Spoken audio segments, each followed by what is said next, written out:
Europe 1. Il est 7h20, matinale spéciale sur Europe 1 au lendemain de l'attentat commis hier soir à Strasbourg. Nikos Aliagas avec vous en ligne, Brice Hortefeux. Bonjour monsieur le ministre. Bonjour. Vous êtes ancien ministre de l'Intérieur de Nicolas Sarkozy, député européen Les Républicains. Vous avez passé la nuit au Parlement européen. Vous étiez confiné, vous étiez beaucoup ? Les parlementaires ont été, comme la population strasbourgeoise, confinés dans le lieu dans lequel ils se trouvaient. Il y en avait qui étaient au Parlement européen. C'était d'ailleurs la majorité des députés qui sont élus, je le rappelle, dans 28 pays. Et moi-même, avec d'autres députés Les Républicains, nous étions dans une brasserie strasbourgeoise à l'occasion du verre traditionnel de fin d'année de remerciement des assistants, des collaborateurs et des fonctionnaires.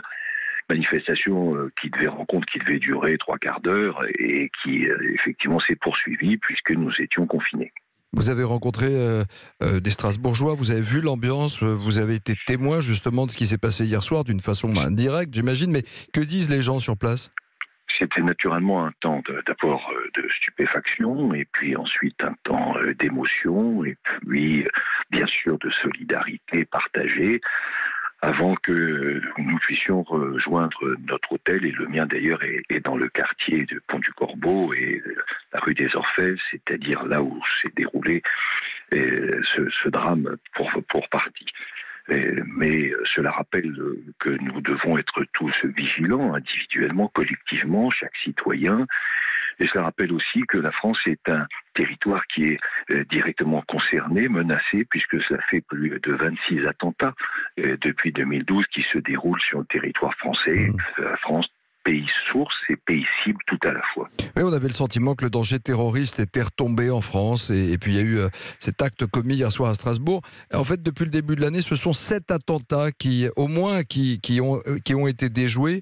Vous suivez encore l'actualité en tant qu'ancien ministre de l'Intérieur. Vous avez des infos sur les potentiels attentats qui peuvent arriver en France ?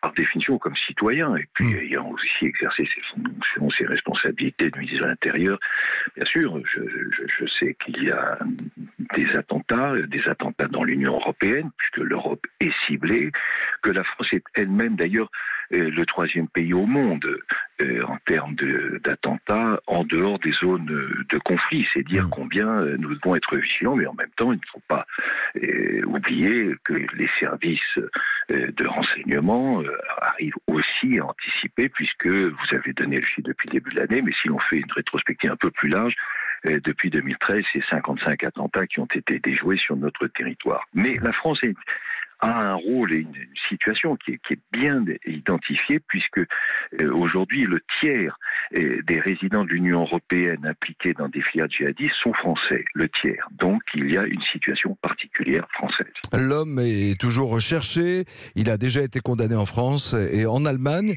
il a fait plusieurs séjours en prison, il y a quelques années, on l'a dit, il est fiché S, et on dit aussi que près de 450 détenus radicalisés sortiront de prison d'ici 2019 quand ils auront purgé leur peine. C'est un vrai danger C'est un vrai sujet de préoccupation et de danger, puisque, je dirais quasi mécaniquement, effectivement, plusieurs centaines de détenus pour des faits liés au radicalisme, au terrorisme, peuvent sortir. Aujourd'hui, il y a aux alentours de 720-730 détenus directement pour des faits de terrorisme, mais il est exact qu'il y en a un certain nombre qui sont potentiellement... Mais vous savez, il y a aussi une évolution, c'est que on se tourne, quand il y a ces menaces d'attentats, on se tourne vers des milieux qui sont bien définis, et notamment vers des milieux salafistes. Il ne faut pas considérer que tout le salafisme est violent, mais il y a une partie du salafisme, à côté des quiétistes, une partie du salafisme qui est le salafisme djihadiste, qui peut être violent. C'était quelques centaines dans les années 90.